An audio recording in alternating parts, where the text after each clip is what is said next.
episode 10 of Shop Talk at Fender Garage. It has been a second. Last week Jason went through and asked everybody what was going on, so let's get an update and see what a week has done us.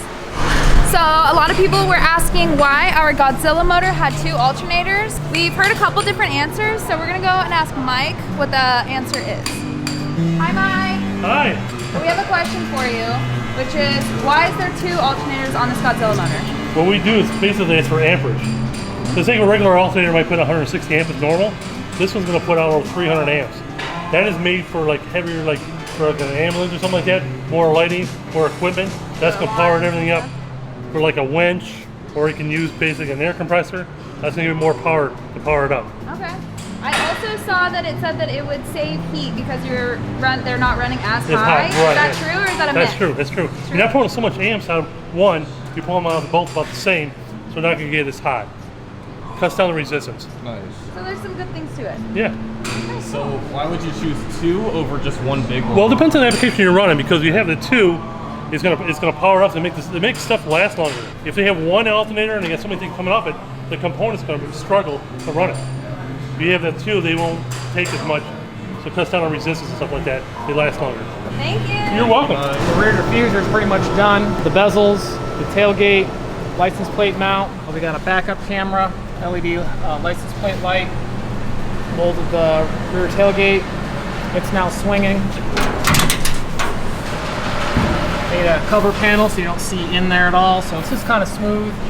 Get your battery kill switch, and then in case the battery does go dead, you got your positive and negative here.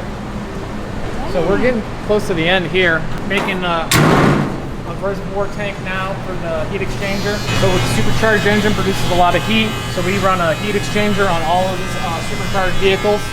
So we just made a new mount for that. Dan is finishing all of the final welding around the cab.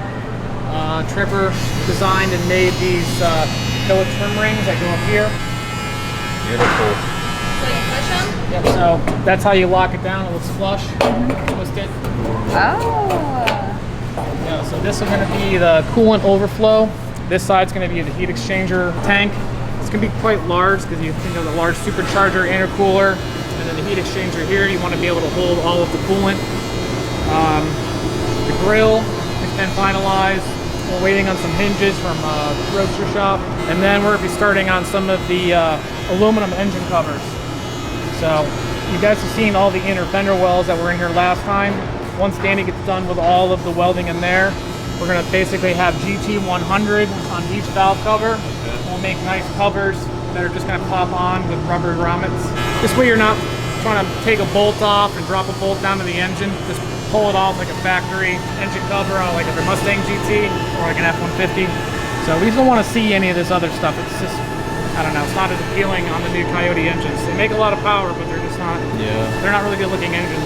Wow, everything else looks good. I mean, it looks so clean. Yep, Dan got all of the 3-point harnesses in. He's got all of the holes welded up in the cab. So what are you on to next? The engine cover, and right now the heat exchanger tank. And then after this, we're going to go on to doing the engine bay of that truck. Oh, okay. So after that, you kind of almost wrapped up like the major fab? Yep, off the paint and let those guys do their magic. Nice. I'm excited to see what color it's going to be. I kind of like the gray they chose, but when you see it on a vehicle like this, I just want to see how it's going to look. Yeah, I'm still not sure what color are you? I thought it was going to be the Ford GT gray is what I was told, but I heard it was gray, and then I kind of heard like a creamier gray, like not gray, but like I don't know if that was, I just heard that once too, so we don't know. Let us know down below what color you think that we should do it. Not saying we will, but let us know what you think. Hi Charlie. What's up? Hi guys, this is for our 67 twin turbo truck. We're kind of mocking up some airlines for it right now. Do something kind of different, just so we can simulate how our pipe will come into the frame. Yeah, into the frame there'll be hard lines. This chassis is designed, it's kind of something different we did just to be unique to the turbo truck, having the cantilever system and stuff, just to be different. It's just this hinge system that works your shocks. So usually your shock would be like down here. Instead it comes up here. So that way, as you drop the truck, or all your suspension rides right here. It's kind of cool. Like I said, it's just something to do different. Yeah, it is cool. This chassis will lay completely on the ground. All the motor mounts, trans mounts, everything's designed to tuck all the pans, the oil pans, up into the chassis, so that way when you set it down on the ground, nothing will hit. Everything clears. It's a one-off. We don't have any more like them. This was actually the first Ford chassis that we did. Really? Yeah, 2 years ago. Oh, is it? Oh yeah, because this is from a long time So ago. where was this all this time? Back in the fab shop. Okay. Yeah. So didn't this chassis has actually been here for 2 years. So this is the first Ford Porterville Fat Fender Garage chassis ever? Yes. Wow. Yeah, and you'll see it's a little bit different because of what it is. And it's going to be in a high horsepower truck, so it's gusseted a lot more. The chassis is all tied together up through here. All of our exhaust will run through. Then it'll have all this piping up here for the twin turbos. Yeah, I like the contrast. It's like it's hard because on camera it looks a little bit different, but it's kind of like a beigey, creamy gray. It's a little bit warm. Yeah, but it almost like, in the light has almost a hint of green to Yeah. it too. Yeah, it's It'll gonna look look really so good. good. All these components won't be lost into the dark. You'll be able to see it because it'll be bright. Oh, those are Fat Fender RC car bodies. I heard that you made these. Did I Did you make those? these? I didn't make these per se, but I may have had some involvement in the design of the final product. A humble man. I just know who signs my paycheck. So. Yeah, you guys should check these out. These are pretty cool. These are called speed shapes. At least that's what the internet calls them. We got tired of seeing just kind of the generic, really blobby, round, exotic car looking way to spray out and test your paint sprays and see what they look like and see what you get a feel for colors on.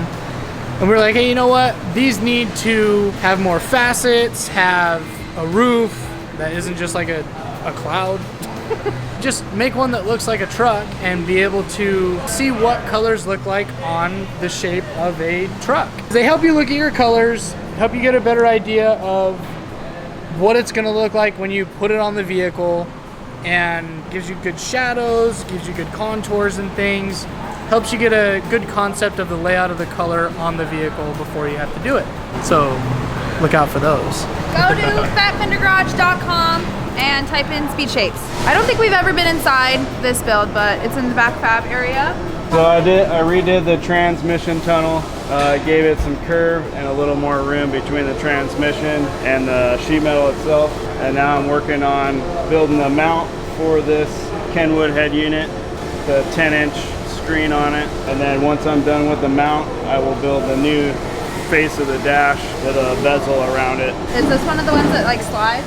Or like It slides manually, but it tilts on a motor. Basically, when it's turned off, it should sit right against the dash and follow the same way. That's gonna be cool. We've never done a big screen like that in this truck before. I know. It's gonna be fun to get it to look good. It's gonna be cool. Okay, well thank you. All right, thank you. What's up, Dallas? So, Trevor designed these bumpers a while back. We just had them welded up. We fit them last So we week. designed this. Yeah. It's like a Fat Fender Garage design. Fat Fender Garage design. We welded them up last week, fit them all. That's where the pictures that was posted last week was the raw aluminum. And then we had them powder coated and now fit them. And then fit the hitch to fit with the bumpers as well. Had to raise up the spare tire mount to fit with the back bumper. And all that. But the front bumper was straightforward, bolts on, no questions, no nothing. It gives it more of a little off-roadish look versus the stock flat. Well, literally 10 minutes a bumper to install. That's not bad at all. No, 10 it's minutes, four, can't once beat the other it. one's One off, guy? it's 10 minutes and stuff. I think we might need to ask him to stop. Yeah. Thank you guys for watching episode 10 of Shop Talk. We're so happy that we are now in double digits. Super exciting. This is the stuff I picked up along the way. So like we said, you can go ahead and head over to our website if you want to purchase any of these. And actually, in our video, we had some of these sitting in the background of some of the shots. So comment down below how many you saw throughout the video when we were walking through. First person to comment the correct amount of speed shapes that were hidden throughout the video will receive a free shirt. The second and third after that, we'll send you a sticker or something. But yeah, so count them up. And since we're excited about these, for the next couple weeks, any orders of these, we'll throw in a bunch of stickers and maybe some keychains or whatever, some swag to go with them. So yeah, head over to fatfendergarage.com. Let us know if you have any other questions, comments. Yeah, subscribe, like, comment, do all that stuff. Go over to our Instagram, follow us to keep up with us the most. And it's really hot, so we're gonna go inside. Bye. I must ask you a question. Yeah, that'll look really nice.